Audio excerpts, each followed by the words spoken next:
Week. Welcome to Emuna is Our Future with Relationship Quarantine. Today we're going to discuss something so valuable and profound, and yet it's a continuation for everything we've been doing during this time of Shovavim. We completed that in the previous 6 weeks. Like we said, we went out of Egypt, we went out of our restraints, and we were able to internalize, please God, the Holy Torah, and to internalize our values and our goals and our dreams. So now we're holding at a point, Parshas Truma, where we are now bringing all this inspiration and trying to figure out how to get this inspiration into a place of boundaries so that we can truly experience the limitless power of unification and spirituality, of Emuna, and all the good things that we discuss in our Emuna is Our Future series. What I'd like to do is to include everybody to think for a moment that we are all able to flow in such a way that all of us want to find that soul partner. All of us want to have those relationships that are meaningful, that are profound, and that bring us to a place of wholeness. Personally, like my wife and I are turning 40. It's a big time. Really, she's 21. I'm 40. 40 is like a third of our life. If we go like Moshe Rabbeinu, 120 years. And 40 for many people is halfway point, the midlife opportunities, the midlife development, as Brene Brown says. So we get that moment in our time to just really become more curious, as Brene Brown says, and to understand, personally, what is this soulmate, to internalize what is this relationship experience that we're having. So that's why I'm putting a lot of time now into a Relationship Flow podcast, and we're going to continue that now with our Emuna is Our Future, because not only are we sitting in Rav Shalom Morish's wonderful institute together in Jerusalem, but we are also tuning into the power of our relationships, and that will happen on a daily level because everyone in some way or form has somebody in their life, and if they don't have somebody in an obvious sense, we're all connected on a soul level, and we all have that opportunity to develop these concepts. Now everybody out there is trying to figure out, how do you experience a relationship experience in a real, balanced, healthy, happy, wealthy way. So one of the ways to understand that I feel that I've been blessed to have that insight after Shovavim, after we've had these 6 weeks, and it's written in our prayer service, really. We don't even have to go too far. Every morning we say a beautiful tefillah called Avas Olam, Avarabba. Avas Olam Avarabba is a special prayer that the Baal Shem Tov, who we mentioned last week, he said would have the power to bring out the light of Mashiach, the light of Geula, the light of redemption in the world. So what's this Avas Olam Avarabba, this abundant love, this tremendous love that we experience in Tefillah before we say the Shema, before we get into that Shovavim experience? So the idea is that we say Avinu Avarachman, my Father, my merciful Father. Avinu Avarachman Merachem Rachem Aleinu V'Sein B'Libeinu Bino.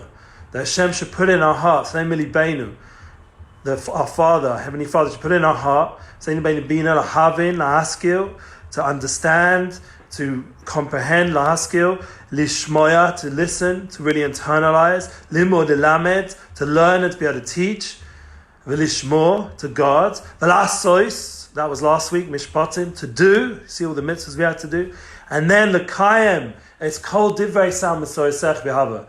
So the words beginning, the Lahaskil, to comprehend, that's already Shmos. Now we start to comprehend, we're in exile, we start to have clarity, awareness, that it's like a matrix. We're trying to understand, we're in a matrix, we're trying to comprehend now, we're like, there's more to this world, there's spirituality. We've come across the Garden of Emuna series, we understand Rav Elgrod is giving us clarity on halacha, on his daily halacha corner, and we've got Rav Yonatan Galed, who, Baruch Hashem, we're going to get his 10th class coming very, very soon on his Emuna series, Universal God of Emuna, and we start to get awareness that we have a soul. And then after Lahaska Lishma, we start to really listen. So we're listening to these classes, we're internalizing, we're sharing. Thank you very much for listening and sharing. And then Limod Lamed, we're learning in order to be able to teach. That's already going into Bo. That's now we're becoming a people, and Beishalach, we're giving it over. We're experiencing Yeshua's. We're sharing it with a world. The whole world saw the Yam Suf, the splitting of the sea. It's made reverberations for all the generations of the song of the sea and the effect it had. Everybody contemplates that if they're connecting in spirituality, this idea of that there's something beyond this world, changing nature, and then the Yisro. Then we had the Torah, and that's already limod elam and lishmor. We have to guard it. We have to protect the Torah. We can't just do what we want. You can't just come to the Torah however you feel like. It's a spiritual experience of God, of godliness, and there's a way to approach Har Sinai. There's a way to approach the Torah. There's lishmor, to protect it, to internalize it, to make it real, and to honor it. And then we come to lasos, to do, and that's what we said, mishpatim. All these mitzvahs we get to do, and then we get to the climax, which is where we're at now. Yeah, even bigger climax than Shovavim is the whole idea after Shovavim, after we've done all that, we've created all those boundaries, we've understood that we can't just put our eyes wherever we want, and we can't just put our mouths wherever we want. And right now, unfortunately, there's a quarantine in the world because of this coronavirus, Hashem Shmeinu, that people are scared. People are nervous where they go, who's breathing, who's touching, who's this, who that. There's a certain quarantine experience going on. And we realize suddenly that in Parshas Truma there's a positive quarantine. There's a quarantine of the Mishkan. That we have a place where we are quarantined from the world, from the distractions, so we can actually experience our relationship of soul. And that's the positive, because with every negative, there's always going to be a positive. There's no such thing that Hashem creates these dark experiences in the world, and unfortunately the media just got on and on about the corona, and right now there's missiles hitting Israel and the politics, and nobody knows this and knows that, and that's how the media focuses. We've spoken about this many times, the distractions. But on the other side, there's light being generated, and that's the idea of relationships. Suddenly Hashem's shining a new light of the power that we can have in this temple format, of this Mishkan, of this place that we're talking about in this week's Parsha, where suddenly all that inspiration that we got from Shovavim can now have a place, a dwelling place, can go into our home, and it can come into our hearts, and it can come into our life. And I spoke about this in our Relationship Flow podcast. You're welcome to check it out. I did post the link. Usually I don't, because it's more personal, but this time we're sharing it with the Brez of Israel experience, that you can tune into that podcast on a weekly level also, as well as our Emuna, as our future. So we have a bit more content for you guys, because it really links up this week, because having Emuna, understanding that when we're going through the Torah, it's Hashem's revealed us certain universal, powerful, eternal principles that all of us can really grow from in a real way. Because, for example, let's just be practical. You walk into your home. Okay, please God, you're going to find your soulmate. Now, that's a good point. How do you get to that point when you get the soulmate before we go to the home experience? You first have to understand you have to have boundaries. And that's where we're going to quote Gedalia Fenster, who's someone who's out there, he's in the singles market helping people. And I don't mean business, I mean singles in terms of people who haven't yet found their soulmate. He's constantly helping them. He sent one to me the other day, and please go, we're going to speak. And this concept of singles, the people who are searching for their soulmate, is something which, it can be very frustrating and very difficult. And the way the world markets it, the way the world puts it out there, Hollywood and, all these websites, dating things and this and that, the whole flick, I don't know, this I don't want to say anything not good about anybody, but there's this whole flicking through, another opportunity. It's not real relationships, not something intimate, it's not something deep. So unfortunately, and that's where it's gone in the world, very external, and all of us are affected by it on some level. We have this a vision of Hollywood experience of love, but that's not real love. Real love, real relationships is what we're going to learn about in this week's Parsha, the Mishkan, of how Hashem's communicating to his people about the ultimate yichud, this ultimate unification, this oneness. So that's what we said, that really, let's just breathe a minute, be a little bit more mindful, that this oneness, that we want to experience, this spiritual connection of the soulmate experience, what it means to connect with another person truly, is totally modeled in the Mishkan. Let's just slow down a second, just pause. So you're trying to go find that soulmate. Everyone wants to find their soulmate. And the truth is, Rabbi Nachman says in his famous Torah in Tanina, in Pei Zion, in 87, in the second section of Likutei Moharan, everybody needs to find their soulmate on a daily level. Even if you have your soulmate, you still got to keep looking for that person, whoever it is. So like I said, I'm 40 years old coming up, Purim, personally, and my wife's Zayin Adar. So that's Moshe Rabbeinu's Yotzeit coming up. These are coming attractions. Rosh Chodesh Adar, it's actually coming tonight. Mishiniknas Adar, Ma'abim B'Simcha. And the famous point is that Adar is also the Osius of Aleph Dor. What does that mean? It means that Aleph, the Alufei Sha'olam, HaKadosh Baruch Hu, is Dar, is making a dira, is making a place in the world to have his dwelling. And that's what we're going to explain. And when you're on that process of soulmate search, you've got to make a place for Hashem in your life, because you can't find your soulmate if you're not soulful, if you're not in tune with your soul. So on some level, you have to have some boundaries. You can't just think that, like me personally, I told my story, I think, one time in these classes, and for sure in a relationship flow, that I was in university and I'd stopped watching TV for about a year, no television. There was no internet like now, like all the YouTube and all this stuff. There was none of that. So it was just email or whatever, something. It wasn't so relevant to me at that time. And, I had basically disconnection from all this loads and loads of stuff going on out there. I was just focused on finding my soul. Like I was working on music, working on lyrics, working on poetry. Thank God I had a spiritual best friend at that time, and also my soulmate to become. I didn't know them, but she was my best friend as a girl, and it was platonic, but we were very close. And all these things going on in university, which was pretty crazy, hardcore. Thank God somehow I managed to just keep focused on creating content and spirituality and music. I wrote a lot of my album. It's called the Together album. And that was part of my journey back to Eretz Yisrael, back to Tshuva. And it started to open up my heart to spirituality. But because I wasn't connected, I wasn't, for example, as a man, I wasn't spilling seed. Sorry to be so blunt, but I wasn't.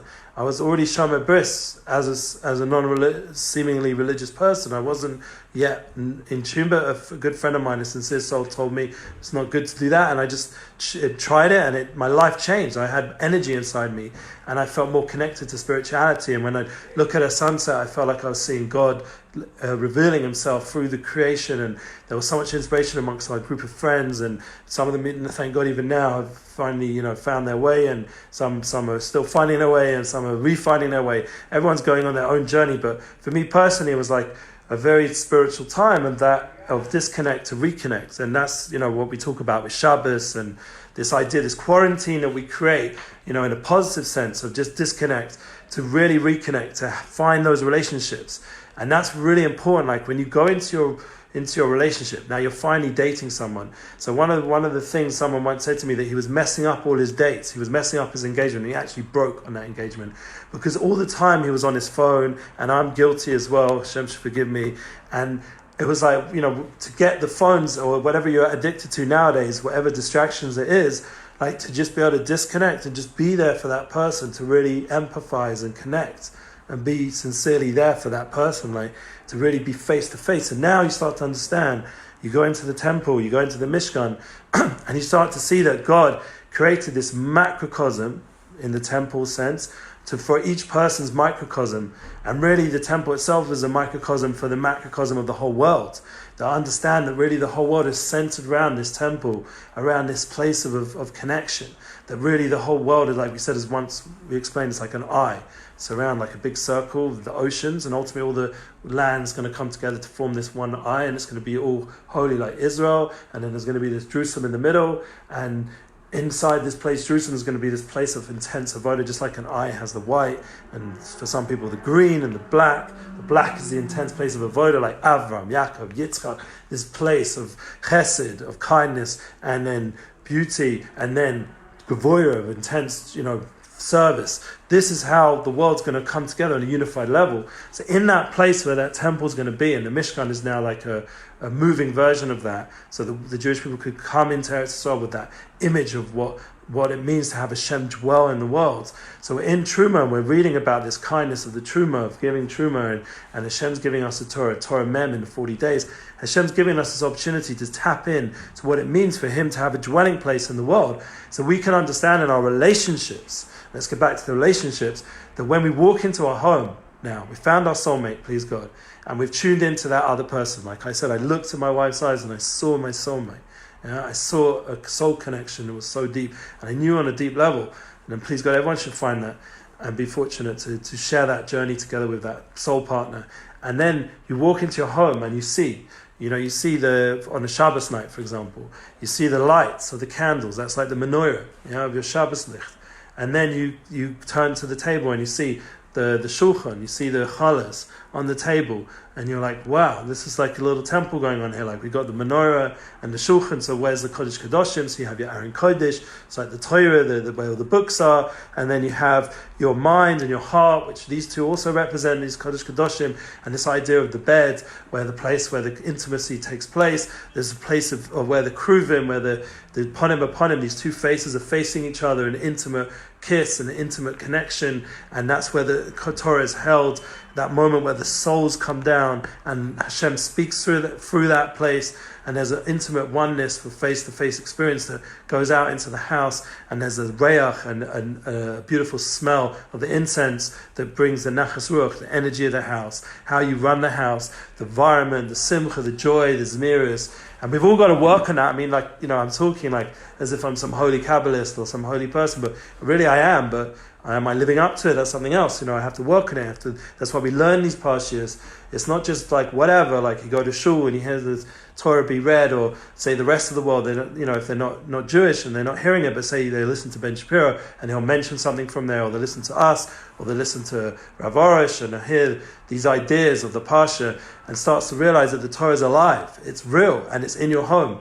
And it's showing how your house is a holy place. And once again, like I said, it can come into the person's heart. When the person eats, it's like the table, like the Mizbeach is offering up korbanos, offerings. But what really you have to now bring out a little bit, what are these offerings? This is the self-sacrifice that we all have to create this boundary, this place of relationships, this place where you quarantine yourself as if, you're no longer out there in the world. Fine, you have your phone, like you're talking to do a bit of business, and the more strong you get at putting boundaries of putting the phone away, the better it will be, the more you can focus on the family and they can feel your connection. I've got to work on this so much, it's like a weekly struggle. But I'll give you another thing that I was speaking to Nissim Black this Shabbos. Nissim Black, thank God, is a student of Rav Shalom Arush. And please God, he's going to be performing for Rav Arush when Rav Arush makes a big siyum of Shas, a big completion of the Talmud, together with thousands of other people. It's going to be around in May time. I posted it. But this idea of this tremendous experience of being around people like Nissim Black and Yosef Brown, and we were together in yeshiva at Ashreinu and Beit Shemesh. We had a Shabbaton which I organised with the yeshiva and brought Nissim Black and Yosef Brown to be there. And I also spoke Baruch Hashem. But the main point was we spoke about to Nissim. We went together to the mikveh and back. And we were speaking about how the whole thing that we're hoping, like being connected to a more inner path, like of relationship, and it has responsibility as well. That's a big thing, and people are posting, thank you very much, people posting how this year is right on time, is helping them with things that they're struggling with in their marriage, and how understanding these boundaries of real and live, and that loyalty aspect, like how many people are having a hard time keeping focus, and like the Rav Arush always says, the Shema Salam, that you really should only have one woman in your life, and all your energy, or if for the other way around, the woman should only have one man, or this oneness that's creating in the relationship, that all your energy and focus should be on that one person. Fine, you can help other people, and please God, we try. But the main thing, all your energy, your sexual energy, your love, your passions, should be focused on this one other person. And that's like, once again, creating that image of oneness that is ultimately true.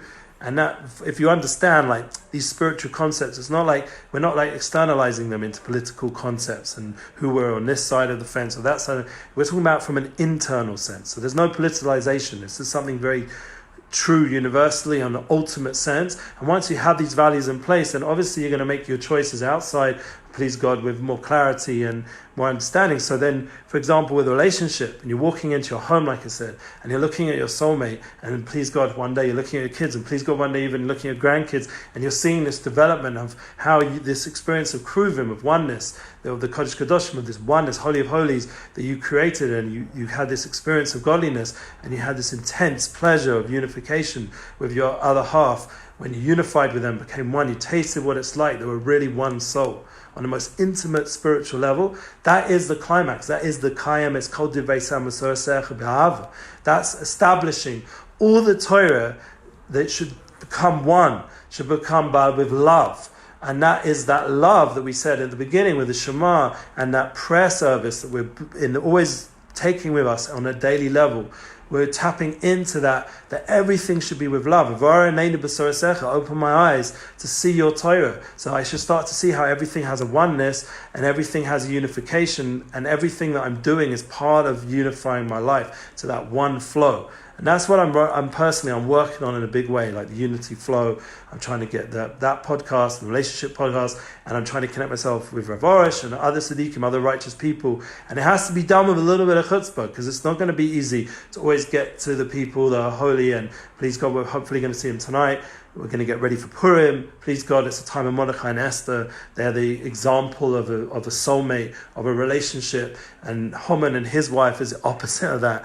Or, Achashverosh, or all these other, Vashti. These are the opposite relationships that we read in the Megillah Esther. We get to understand what the true Shalom Bayis, the image of Shalom Bayis of Mordechai and Esther, and as it's talked about in the Garden of Emuna and other books, each in their own way. Like personally, I find it very strong in the Garden of Emuna. I don't mind saying, not saying the Garden of Shalom, the Garden of Peace. Nissim Black holds of that book, like this is his book that literally has saved his Yiddishkeit, changed his life, and that was the book that he most resonates with, and he does it. He does his bodhidus, he does everything. Me personally, I'm not on that level. I love it. I think it's amazing ideas and concepts, and the Rav is right in everything he's doing. But personally, just so people can know, be vulnerable, be real, that for me, I have to work it out how I can bring it down to my reality and my level of being able to do a spodidus on my marriage and to understand everything Hashem's saying is communicating specifically for me. And I do agree 100% it's MS. But I have to be real with who I am. And that's, once again, everyone's going to experience the temple, the Mishkan, the light that Hashem's given us in his own unique way. And there's nothing wrong with that. That's actually very beautiful. That is part of the unification. Everyone's going to have their own color, their own experience, their own development, their own process. And please God, we'll write our own book also one day that can resonate with all these beautiful books. But the point is just to come back down and finish off today, because it's a longer class, but I think it's on something that's really important. That since there is this feeling out there of corona and the virus and all this distraction and everything's going off in a negative way, and missiles and this and that, and everyone's feeling very sick, we have to even more so quarantine ourselves into our home, not because of all this negativity, but because we love our relationships, that we love the experience of what it means to be married or to have a soulmate. And we love the experience of having people in our life we can dedicate to and have a b'ponim, face-to-face connection. I think that's one of the reasons this technology has come about in a time where there's so much distraction, is give us an opportunity to talk together, right? You wouldn't know who I was, I'd just be say I just got a job, whatever, in a corporate company and just sitting on a computer. We wouldn't be talking like this, thank God these videos are going out. And we get an opportunity to share, I think, very intimate concepts, very deep concepts. And so that's something which all of us on some level, people are resonating. Thank you very much. So, but I just want to end off really just giving everyone a blessing that, we're at a time very close towards the third temple. But I think one of the ways we can bring the Mashiach, bring the Messiah, to bring this revelation that Hashem's presence should dwell in the world in a revealed way, and all this sickness and all this pain should go away or transform to healing and light and positivity and joy. We should get to that place of reality. I think my blessing is that everyone should just understand the power of the relationship they have with God, relationship they have with the people around them, relationship they have with the Torah, with values, with truth, and with Emuna, and to understand, please God, that would be a key. And I ask of you, my last request is, on this end of this class, is we have our Emuna tour. Rav Arush, Rav Shalom Arush is available. You reach out, make it happen so you can experience Rav Shalom Arush's special light in person, face to face. Please God, if it works out, hopefully I'll be there. Maybe even bring Rav Yonatan Galed or Rav Elgrod or other people. I'm offering this to you guys. I'm ending off the class with a big blessing that the Emuna Torah is here, and we're here now on the video, but please God, we should be able to be in your communities and be part of it. Or even better, just come everyone back to Jerusalem and experience the light of Emuna as our future, and we'll see the Binyan Beis Hamikdash, all of us together. Thank you for listening. All the love. Keep sharing.